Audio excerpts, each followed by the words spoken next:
EVM को लेकर फिर से सवाल उठाए जा रहे हैं। क्या ईवीएम के अलावा विकल्प है? क्यों नहीं सारे मशीनों में वीवीपैट की व्यवस्था कर दी जानी चाहिए कि जितने भी ईवीएम का इस्तेमाल हो उतने वीवीपैट का इस्तेमाल हो। इससे तो पारदर्शिता और बढ़ जाएगी। धनंजय गिरि जी।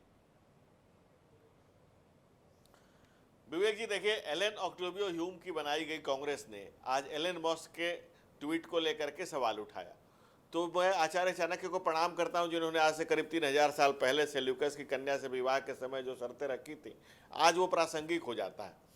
अब कांग्रेस जो बातें उठा रही है, इसको लेकर के आपने जो कहा कि 2 दल गए थे, चुनाव आयोग ने जब कहा कि आकर के बताइए, उस 2 दलों ने भी ये कहा कि हम इस प्रक्रिया को समझने आए हैं। उन्होंने भी ये नहीं कहा कि हम इसको हैक करने के आप कोशिश भी करेंगे। स्टैंड अलोन मशीन है और इसमें किसी पासवर्ड की जरूरत नहीं होती, किसी ओटीपी की जरूरत नहीं होती। जो अखबार ने लिखा उसको चुनाव आयोग ने खुद का नोटिस कर दिया है। कांग्रेस लगातार इस देश के लोकतंत्र पर, इस देश की और उस जनता का भी अपमान कर रही है। चुनाव आयोग का तो अपमान कर ही रही है, किसी संवैधानिक संस्था को कांग्रेस ने नहीं छोड़ा है।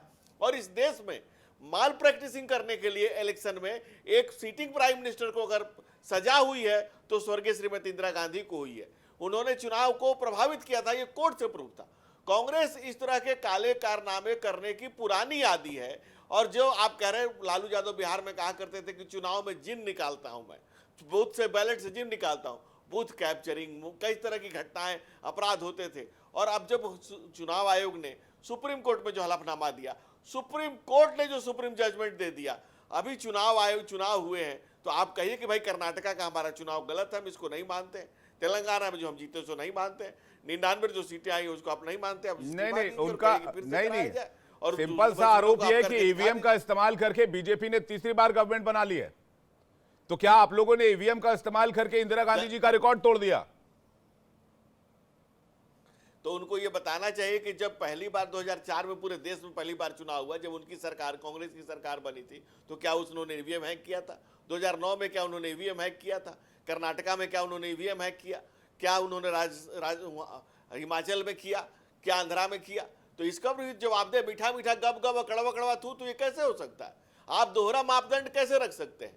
आपका चुनाव आयोग ठीक काम कर रहा है कर्नाटका में, तमिलनाडु में ठीक काम करता है, केरल में ठीक काम करता है, हिमाचल में ठीक काम करता है, और जैसे ही भाजपा जीतती है तो ठीक काम नहीं करता। आपका मुनाफत और मक्कारी झूठ के मुकाम पर यहां तक पहुंचे। यहां भी जो पहुंचे झूठ के, वो 1-1 लाख रुपए का लोग करके रसीद घूम रहे हैं।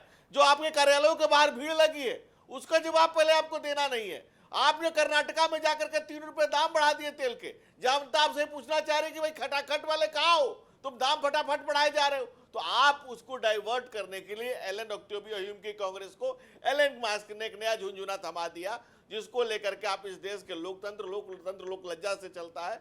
आपने इस देश के संवैधानिक संस्थाओं को और उस जनता का भी अपमान कर रहे हैं। महाराष्ट्र में जो केस, महाराष्ट्र वाला पंडिलकर वाला केस आपने सुना होगा, जहां पर मोबाइल फोन का इस्तेमाल हो रहा था। तो क्या वो एक पैटर्न नहीं हो सकता है कि उससे ईवीएम तक पहुंचा जा सकता है? या फिर आप कह रहे हैं स्टैंड अलोन है, लेकिन पुलिस ने मामला दर्ज किया और कह रहे हैं कि ओटीपी जनरेट करने की कोशिश कर रहा था, पता नहीं क्या कर रहा था। उसकी एफआईआर की डिटेल मैंने मंगवाई अभी।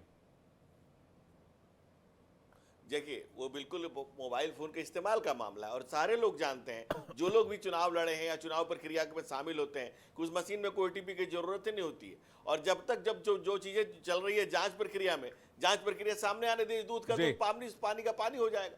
कांग्रेस कितनी बार कालीमा और कितनी कालीमा अपने चेहरे में लगाना चाहती है पता नहीं, और उस देश की जनता का अपमान कर रही है जिसने उनको गलती से 99 सीटों पर पहुंचा दिया।